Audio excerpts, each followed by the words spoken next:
It's 10 p.m. on a Friday night, and I just got back from watching Joker 2 Folie Adieu. Or is it Joker Folie Adieu? I'm just drinking tea, ironically. Has nothing to do with the movie. I just wanted to review this movie with as little spoilers as possible. Usually I like to let this marinate for a night, and that usually comes into 2 nights, and then that becomes a week, and then I don't review it, or I review it at the end of the month. I don't have a script. I barely have bullet points. This is just a very honest, genuine, visceral reaction to watching this movie tonight. Now, I know I'm like a week or two late since this came out, and I had every intention of watching this earlier, but life be life in. And I finally got to see it. But leading up to watching it tonight, I didn't hear anyone's reviews. You see Rotten Tomatoes and audience score, critic score. You're not even trying to look for a review, but you see that kind of stuff. You're just on YouTube minding your business. You see so many thumbnails, why it sucks, it's horrible, it failed. And this is where I'm going to come in from a perspective that is different but genuine. So here we go. First of all, Joker, the character Joker, the personality Joker is very much a topic of this movie. He is being brought to justice for what he did, the things he did, the murders he did in the original Joker movie. And there's this whole conversation, dilemma. Are you Joker? Are you this person? Is it a split personality? Blah, blah, blah, right? Now, the thing you have to remember is the word Joker, from what I remember, was used not to specify or articulate that this guy is the comic book character Joker. Just being honest, let's just be for real, for real. It was more of this guy who his mother nicknamed Happy, instead his whole purpose in life was to spread happiness and joy, right? So he thought his way of doing it is by being an entertaining clown for whatever is needed, spinning signs for deals at a store, visiting sick kids in the hospital, right? And he wears clown makeup. And he's literally having this open mic night in the first movie when there's a recording that goes on this Tonight Show with Robert De Niro's character. And he's like, can you believe this Joker? Look at this Joker. I just want to say that. I just want to preface this with that. However, Folie Adieu is literally a phrase meaning delusion, like a delusional disorder. It's not like saying Joker 2 in like a fancy way. Basically, there's escapism. There's using fantasy as a way of dealing and coping with reality. In that instance, it makes sense that this is a musical. All right, hi, hello. My name is Maisha, aka Mai, and I wanted to sit down and have a quick, brief discussion with you about Joker Folie Adieu. Like, it seems so hated. It seems like people think it's horrible, that it's terrible, that it's a failure, it's a bomb, all this and that. And that's fine. Numbers don't lie, money doesn't lie. Actually, I want to know how much this movie has made right now. Okay, right now, as of October 11th, this movie, Joker Folie Adieu, is sitting at a budget of $190 million to $200 million, and it's made $120 million already. So if it stays in a box office a little longer, it'll probably at least make its money back. So long story short, which we all pretty much knew, that this being so heavily a musical, that it probably wasn't going to be perceived well. How did I like this movie? My perspective is going to be very odd. I am a lover of both old classic musicals, and I'm also a lover of film noir, like Singing in the Rain, Yankee Doodle Dandy, Showboat, Easter Parade, Jesus Christ Superstar, Sweeney Todd. I love musicals, okay? I really do love musicals, but I also love film noir, Double Indemnity, The Third Man, Maltese Falcon. This movie is like a mixture of film noir and musicals. Honest and truly, it is a musical. Don't get it twisted. Don't get confused. This is a musical. This movie is called not Joker 2. This is called Joker Folie Adieu. Folie Adieu, the meaning of that, I believe, is when two people share a delusion or a mental illness. They escape reality together in order to cope or just have a connection and a bond. And that's exactly what this movie is about. A lot of the music in this movie is from those kind of genres, is from those black and white kind of musicals. A lot of these songs, I know people are like, what is this?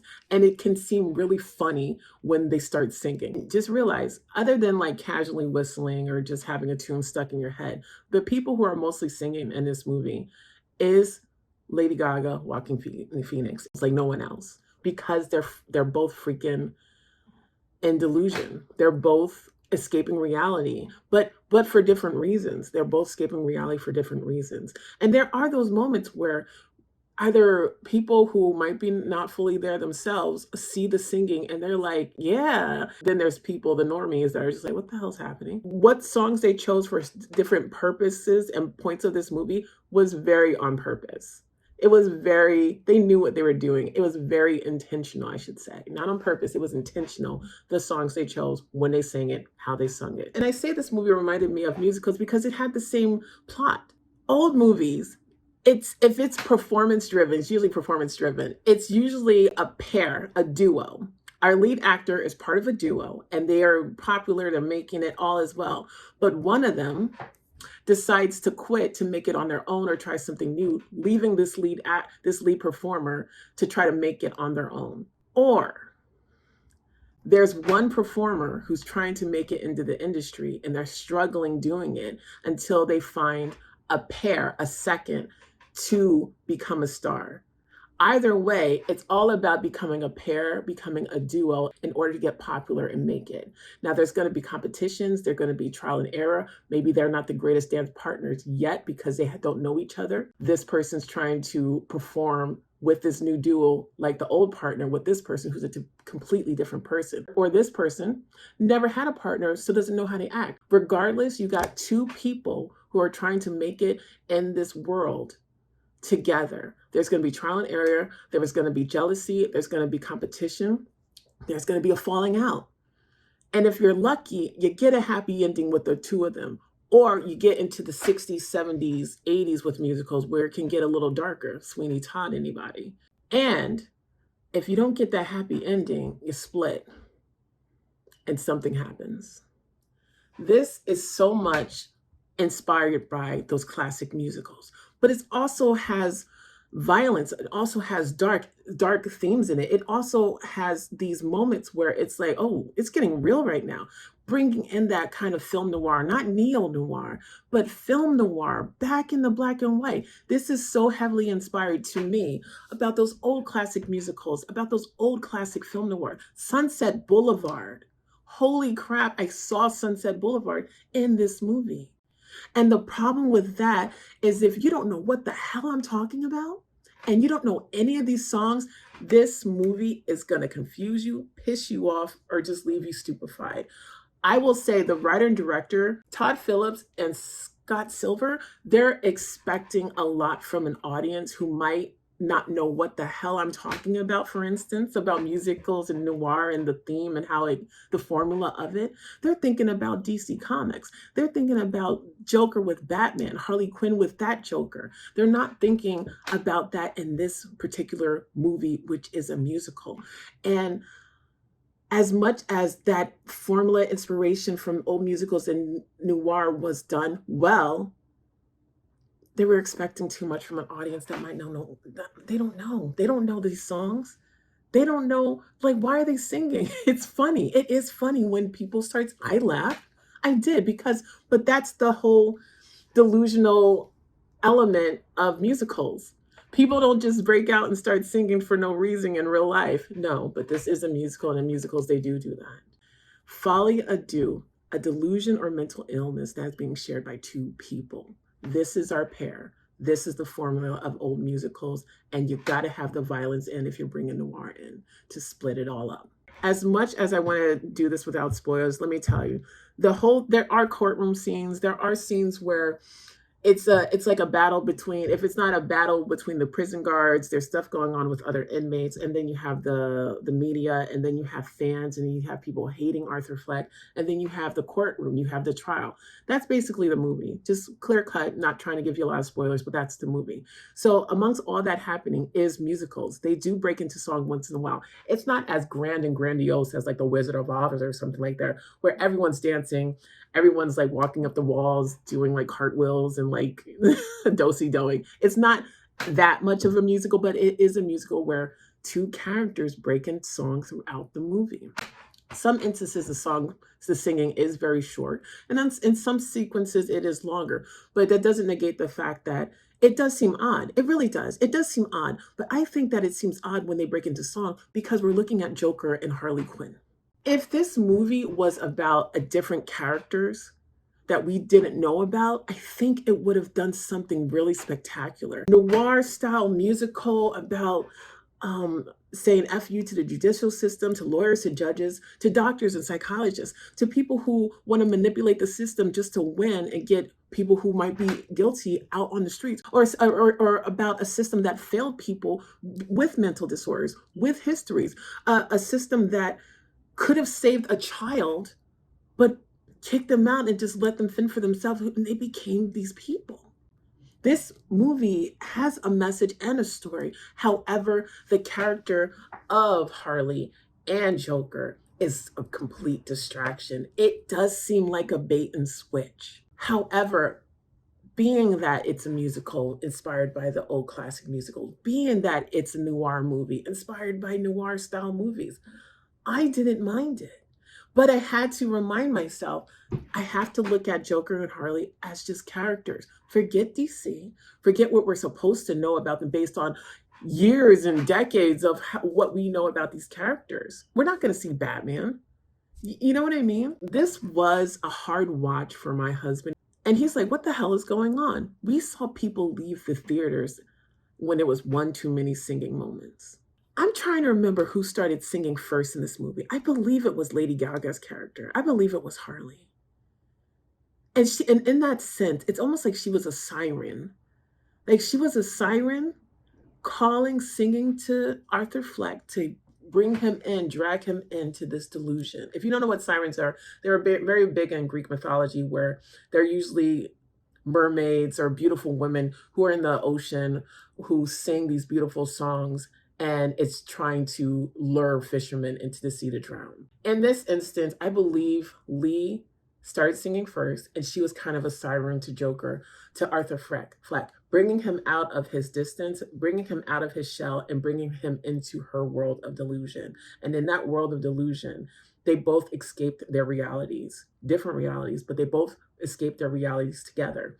Because even when they were not together physically, Arthur was there. She was there.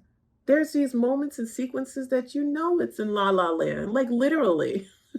Not Ryan Gosling and Emma Stone La La Land, like they are in La La Land. I know it seems so odd, the songs that they chose, not a lot of people are gonna know the songs, and when they decided to use them, it was very much intentional because, like for instance, there's a scene where to be close to you. I hate this song. I hate that. I've always hated that song. And the way it was used in this movie was in the most manipulative, gaslighting way. It's like Arthur Fleck versus Joker. Are they the same person? I don't know. Because to me, because of the story, both stories all put together, I don't know if Arthur Fleck is Joker. To me, Arthur Fleck is someone who has had a rough life and got pushed to the edge that violence came from it. And in order to deal with reality, when he was able to, he puts on a costume. He puts on the mask. It's not even about being Joker. It's about putting on a costume to perform. I think the performances were really good. The acting was really good. The singing was interesting because, like I said, it's not this big song and dance performance thing where at the very end you think you're supposed to applaud, or like there's like 20 people at the end of the scene like this. It's not that kind of musical. But the singing and the way the performance was more so on Joaquin's Phoenix side, because when he starts to sing, it's very soft. It's very soft, almost unsure. And then it starts slowly getting more confident. And then it gets to the point where I'm just like, oh, it's getting really guttural. Is he gonna snap? And it's just like, it has this layering effect. And even at the end, when Lee and Arthur have this moment together to get for real, something changes. And do we want to do this musical anymore? It's like someone's got to snap out of this delusion and be like, what's really going on? Are we really in love? I think this movie was well done. If you like Joker and you like musicals and you love noir movies, you might enjoy this. I think you will. I really do. I'm trying to live in the gray area a little bit, but it is very black and white. And I really hate to say that. This movie is very black and white. If you were going there to expecting some kind of Joker DC comic, like it's going to be a movie about Joker and Harley Quinn. And yeah, Batman might not be there, but it's going to be about the Joker and Harley Quinn I know. No, it's not.